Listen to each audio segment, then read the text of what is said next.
ሰላም የፕሮግራም ተከታታዮች በርካታ ደንበኞቼ በዚህ በሙክት ማደለብ ዙሪያ ላይ እንዴት ነው አንድን ፍየል ወይም ደግሞ ሰውነታቸው ወረድ ያሉ ግን ጥሩ ሳይዝ ያላቸው ሙክት ማድረግ የምንችለው ብለው የሚጽፉልኝ የሚደውሉልኝ አሉ። ስለዚህ ዛሬ የምሰራው ፍየሎችን እንዴት ነው በቀላሉ ገዝተን ሰውነታቸው ትላልቅ እንዲሁም ደግሞ ሙክቶች ማድረግ የምንችለው የሚለው የመጀመሪያ ስራ ነው። እንግዲህ በዚሁ አጋጣሚ የመጀመሪያ ከገቡበት ቀን እስከ 15 ቀን የሚመገቡት የአመጋገብ ሂደት አለ። ያ የገቡበት ቀን ነው። ራፌጆችን ዲያኩራተር እንደ ደረቅ ሳር እንዲህ ነገሮችን እየሰጠናቸው ነው። ምክንያቱም እነዚህ ሙክቶች ከሌላ ከሩቅ ቦታ ስለአመጣናቸው የመጀመሪያው አመጋገብ ሂደት አካባቢውን እንዲለምዱልን ለስለስ ያለ አመጋገብ ነው የምንሰጣቸው። በአንድ ጊዜ ወደ ተለያየ ነገር ከወሰድናቸው በቀጥታ ፍየሎቹ ምን ይሆናሉ? ተቅማጥ ያጠቃቸዋል። እንዲሁም ደግሞ በሰውነታቸው ውስጥ ያሉት ማይክሮ ኦርጋኒዝሞች ስለሚሞቱ ምግብ መፍጨት አይችሉም፣ ድካም ይሰማቸዋል፣ ለተለያየ በሽታ ይጋለጣሉ። ስለዚህ አንድም ፍየል ወደ ማዕከላችን ስለመጣ መጀመሪያ ማለማመድ ለሚቀጥለው 15 ቀን አካባቢ ላይ ያለው ምግብ ማለማመድ፣ ቀደም ሲል የነበረበት አመጋገብም ደግሞ ካለን ያንን እያበላናቸው ማቆየት አንደኛ ሰውነታቸውን እንዳይደነግጡ ያደርጋል። ሁለተኛ በድንጋጤ አማካኝነት ሰውነታቸው ይወርዳል፣ ለተለያየ በሽታ ይጋለጣሉ። ስለዚህ 15ቱን ቀን የምናበላቸው እነዚህ ነው ማለት ነው።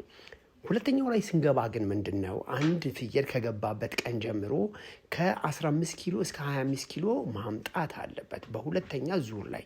ይህም ደግሞ የተለያዩ እንደ ቅባኑግ፣ ፋጉሎ፣ ጥፍጥሬ በማዕድን የበለጸጉ ነገሮችን በመስጠት ነው። ብዙ ሰዎች ማዕድን የሚለው ነገር ትንሽ ግልጽ ለማድረግ ማዕድን ማለት ብዙ ጊዜ የኛ አመጋገቦች ለየት ይላል። ለምሳሌ እነዚህን ፍየሎች አያችሁ ከገቡ ወደ 3 ሳምንት ሆናቸዋል። የታፋቸውን አቀማመጥ አያችሁ፣ የሽንጣቸውን፣ የንቃታቸውን አሁን የሚበሉበት ምንድን ነው?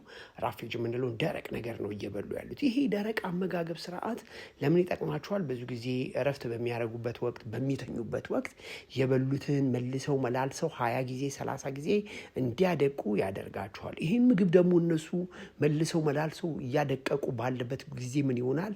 ወደ አንጀት ደግሞ ወደ አላስፈላጊ ነገር የሚሄደውን ነገር ወደ ጉልበት፣ ወደ ኢነርጂ፣ ወደ ስጋ፣ ወደ ስብ እየቀየሩት ይመጣሉ ማለት ነው። ስለዚህ አሁን ያደረግንላቸው ሰውነታቸው ምን መሆን አለበት? እረፍት ያስፈልገዋል። በአለው ሰዓት ሁሉ ምግብን ማቅረብ አይደለም። ለዚህ ነው እነዚህ ፍየሎች ከመጡበት ቀን ጀምሮ በቁጥር 2 ላይ ከስንት ቀን ጀምሮ? ከ30 ቀናቸው ጀምሮ ወይም ከ3ኛ ሳምንታቸው እስከ 45 ቀን ባለው ጊዜ ግሩፕ 2 የሚባለው የአመጋገብ ስርዓትን ነው የምንከተለው። እዚህ ላይ ዲወርም ይደረጋል፣ ክትባት ይሰጣቸዋል፣ ቫይታሚኖች ይሰጣቸዋል። የቫይታሚን አሰጣጥና የፓራሳይት ማስወገጃ አሰጣጦች ይለያያሉ። በክኒን መልኩ ይሰጣሉ፣ በፈሳሽ መልክ ይሰጣሉ፣ በኢንጀክሽን መልክ ይሰጣሉ። ስለዚህ እነዚህ ነገሮች በደንብ መስጠት፣ በደንብ ማየት፣ በደንብ መከታተል መቻል አለብን። አሰጣጥ ላይ ሁልጊዜ ስንሰጣቸው በኪሎቸው፣ በእድሜያቸው፣ በሰውነታቸው መጠን አይተን ነው እንጂ አንዳንድ ጊዜ ሰውነታቸው ግዙፍ ስለሆነ ከመጠን ያለፈ በምንሰጥበት ወቅት የምግብ ውህደታቸው ይዳከማል። ቶሎ መወፈር የሚችሉበት ሁኔታ በጣም ይቀንሳል። ስለዚህ ምግብ መብላት ያቆማሉ። ምግብ ደግሞ መብላት ካቆሙ ለተለያየ ጤና ችግር ይዳረጋሉ። የመድኃኒት ወጪ፣ እነሱ ደግሞ ሰውነታቸውን የሚቀንሱበት ሂደት ለከፍተኛ ኪሳራ ያደረገናል። ስለዚህ ግሩፕ 2 ላይ ያንን ነው። ግሩፕ 3 ላይ ግን ከ45ኛ ቀናቸው እስከ 60 ቀናቸው የምንሰጣቸው የአመጋገብ ሂደት ነው።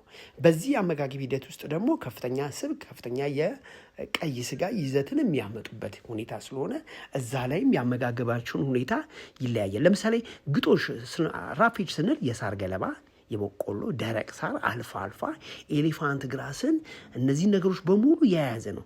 ፍየሎችና በጎችን በቀላሉ ለማሞከት ከ30 እስከ 20 ኪሎ ግራም የሚመዝኑትን ደግሞ በቀን ምን ያህል እንሰጣቸዋለን? ለምሳሌ እህል ኮንሴንትሬትድ ከሰጠናቸው ምን መሆን አለበት? እነዚህ ከ20 ኪሎ እስከ 30 ኪሎ ያሉትን ከ300 እስከ 500 ግራም የሚመዝን እህል ማብላት አለብን። ግጦሽን ደግሞ ስንሰጣቸው 1 ኪሎ እስከ 1.5 ኪሎ ግራም መስጠት አለብን። ውሃን ደግሞ በፈለጉ ጊዜ መጠጣት አለባቸው። እዚህ ላይ ውሃ ላይ ብዙ ሰዎች ምን ይላሉ? ፍየሎቻችን ውሃ አይጠጡም ይላሉ። የውሃ አሰጣጥ አይነት አለው።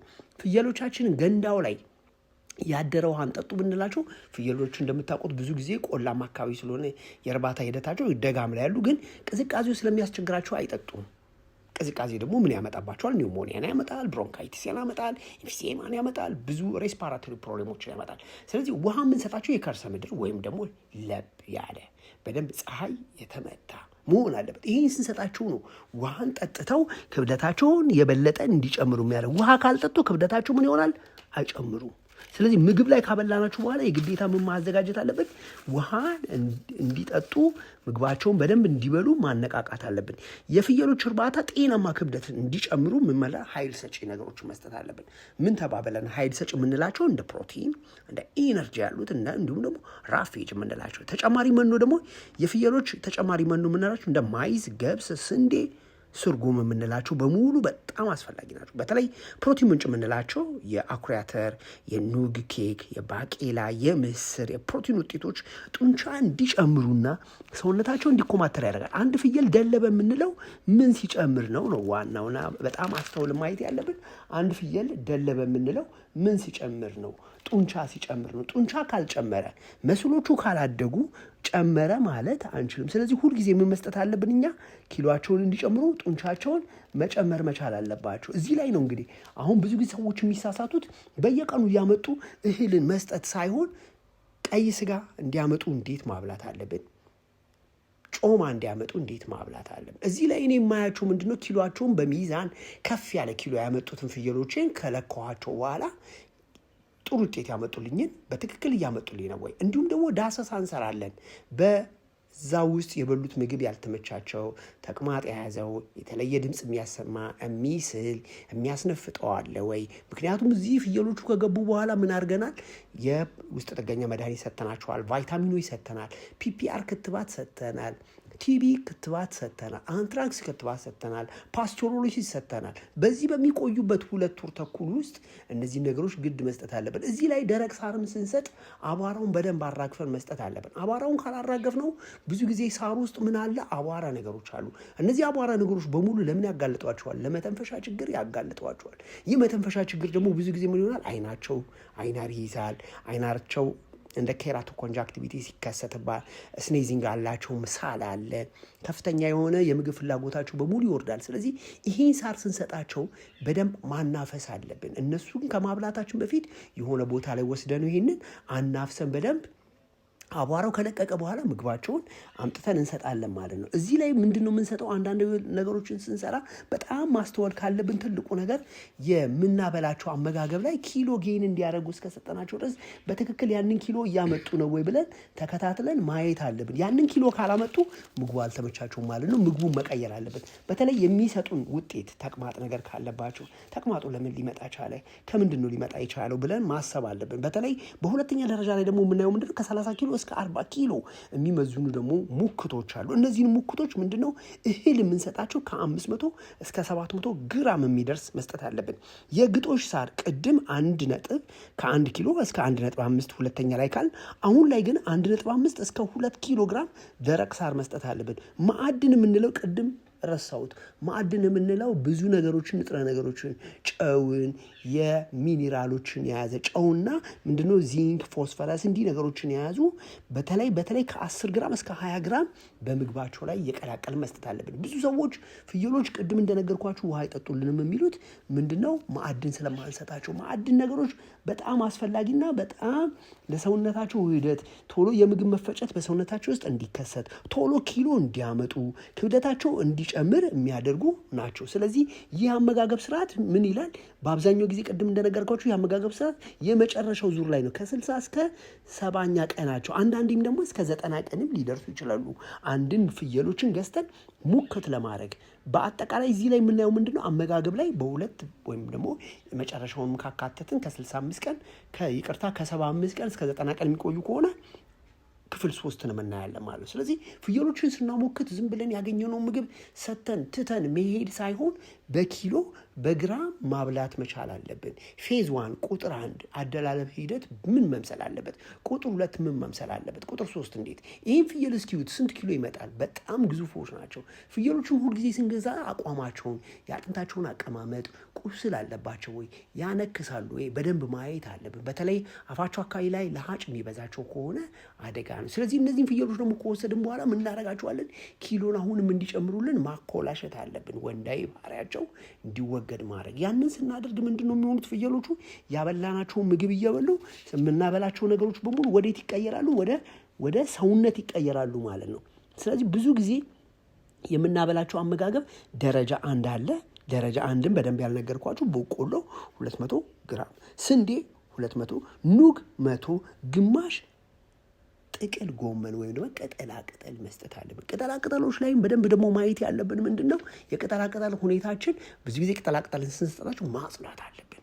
ስለዚህ ፍየሎቼ ላይ አንገታቸው አካባቢ ላይ እባጭ አለ፣ ይስላሉ፣ ያመነዝሃሉ፣ በደንብ ይንቀሳቀሳሉ፣ ፊታቸው አብጧል፣ ንቃታቸውን በደንብ ማየት አለ፣ ቴምፕሬቸራቸውን ማየት አለብን። ተቅማጥ አላቸው፣ የበሉት ምግብ ያልተመቸው ፍየል አለው፣ ሆዱ ያበጠ አለ። ብዙ ጊዜ በብዛት ምግብ በምናበላበት ወቅት ፍየሎቻችን ምን ይሆናሉ?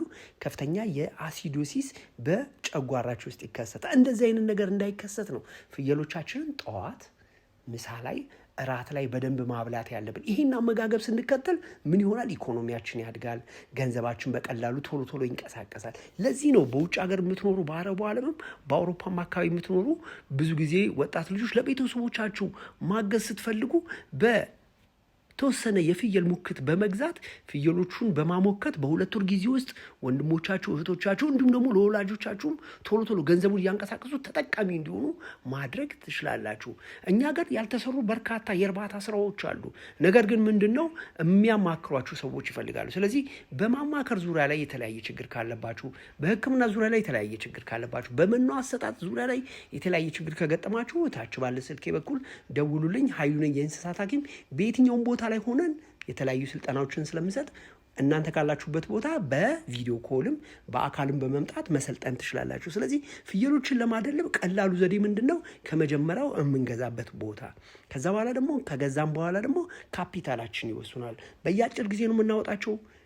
በመካከለኛ ጊዜ ነው? በረዥም ጊዜ ነው። ረዥም ጊዜ ሲሆን ካፒታላችን አንድ ቦታ ላይ ተሰባስቦ ሊቆይ ይችላል። ግን የጤና ክትትል፣ የሕክምና ክትትል፣ የአመጋገብ ክትትል ግን ካደረግን ውጤታማ ይሆናሉ። ስለዚህ ብዙን ጊዜ የፍየሎችን ሙክት ማድረግ ስራ በጣም በተለያየ ጊዜ ስለምንሰጥ ወደኛ ማዕከል መታችሁ ታችን ባለ ስልክ በኩል ብትደውሉ ለሚቀጥሉት 4 ቀን የሚሰጠውን የፍየሎች ስልጠና መውሰድ ትችላላችሁ። የኛ ስልጠና ከሌሎቹ ለየት የሚያደርገው ከዝርያ ጀምሮ ሕክምና አሰጣጥ፣ ክትባት፣ ሙክት ለማድረግ እንዴት መመገብ አለብን የሚሉትን በራሱ በመጽሐፍ የተዘጋጀ ስለሆነ መጽሐፉን ማግኘት ትችላላችሁ። ፕሮግራሙ ይጠቅማል ካላችሁ ለጓደኞቻችሁ ሼር አድርጉ። ኃይሉ ነኝ፣ የእንስሳት ሐኪም። መልካም ጊዜ